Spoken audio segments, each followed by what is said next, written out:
Simon's journey so far hasn't exactly been an easy one, but he'll face his greatest challenge yet in the Sorcery Tower. Sorcery in this case, of course, meaning Mode 7. But I am getting ahead of myself a little bit. There's not really much scaling and rotation as sprites right now, unless you count that skull in the background. That skull that's looking at Simon trying to gauge whether or not that he's worthy to take on Count Dracula. But I'm pretty sure he is. I'm sorry. I got distracted by the grabby man. Grabby mud man.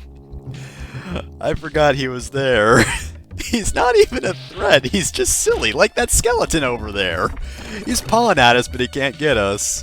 This section honestly isn't too difficult, because there are, of course, flippy platforms, but the enemies aren't really ones that make you jump. Even the silly little reachy skeleton, he's trying to grab us. Or maybe he's trying to spook us, I don't know. Either way, though, I do like his moxie, that is a great skeleton. Castlevania is fantastic for silly skeletons. They're just all over the place. No matter how seriously the games take themselves, the skeletons will always be the best. Just get like a giant blood monster, and then a skeleton that like fires lasers or throws curry at you. Anyway, this mini-boss right here sucks.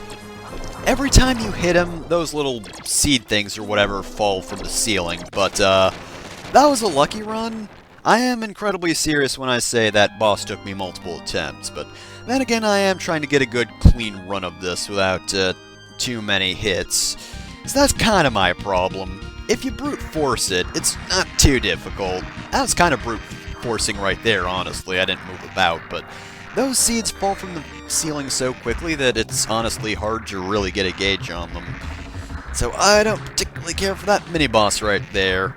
This, of course, is where the Mode 7 comes into play. The room flips, you gotta make sure you're hanging in the right position, and then drop on the platforms. Medusa heads come at you. But honestly, because you're not really moving around trying to make jumps, it's kind of easy to just concentrate and whip at them when they come onto your level. Make sure to grab this, and don't let go. Not until the platforms come up. It'll be obvious when they do. You won't miss it, trust me. Just having fun swinging back and forth. Don't drop down that hole. And I think that's a hole. Looks like a hole, but it's not a hole where you want to go. It'll probably kill you.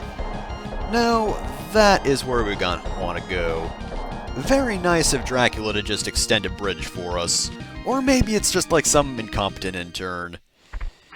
This, though, oh man, this is quite the sorcery, I have to say. Thank you, Rosary, that was very helpful. You want to keep moving.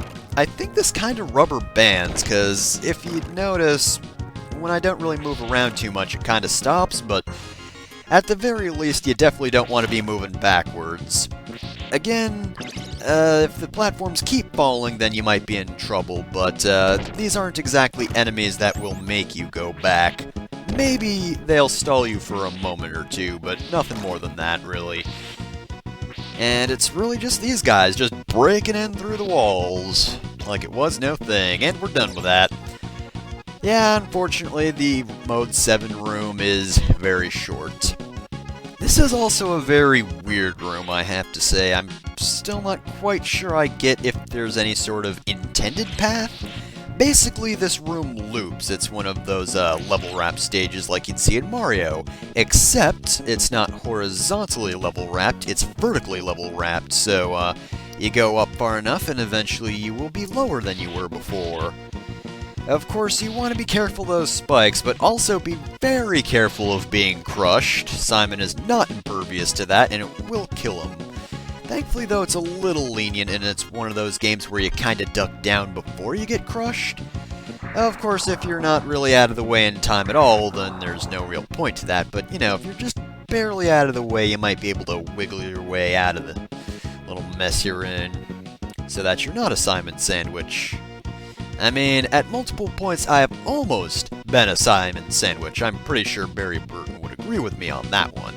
But, oh geez, yeah, see, we had to just barely crawl our way out of there. That was very nearly trouble for me, but I turned that around. Now then, we should be getting to where we need to go pretty soon. I think I actually missed this exit before, right? I accidentally looped around. Yeah, this looks like it, so I did miss the exit, but hey, you do get to see how much this level wraps. Alright, and I believe this is more or less intimidating than... Well, it looks intimidating, not too difficult. Just keep moving right, and there we go, we're good. See, that's not so bad. You just have to start running at the exact right point, and then after that, as long as you entered at the right point, it's easy enough to just run all the way to the end. And of course, bone pillars, not exactly in a very difficult spot. I'm forgetting it. Okay, actually, this is definitely a little bit tricky, other than, you know, the fact that you can do that. But, we need to get in just the right position where we hit him and possibly his fireballs, which can be a little difficult to do on the stairs, I have to admit, and I believe we're actually at the end if the background disappears. Yep, there we go. So this boss is kinda similar in that things fall from the ceiling like the previous mini-boss, but honestly they fall a little bit slower and I find this guy a lot easier. He does get smaller as the battle goes on, but because he's low to the ground constantly, it's easy to hit him with anything, really. So, boom, he's dead. He's gonna grow, and... too much Mode 7 to handle. We're done here. Next time on Super Castlevania 4, we exit the tower, and we move towards Dracula's castle.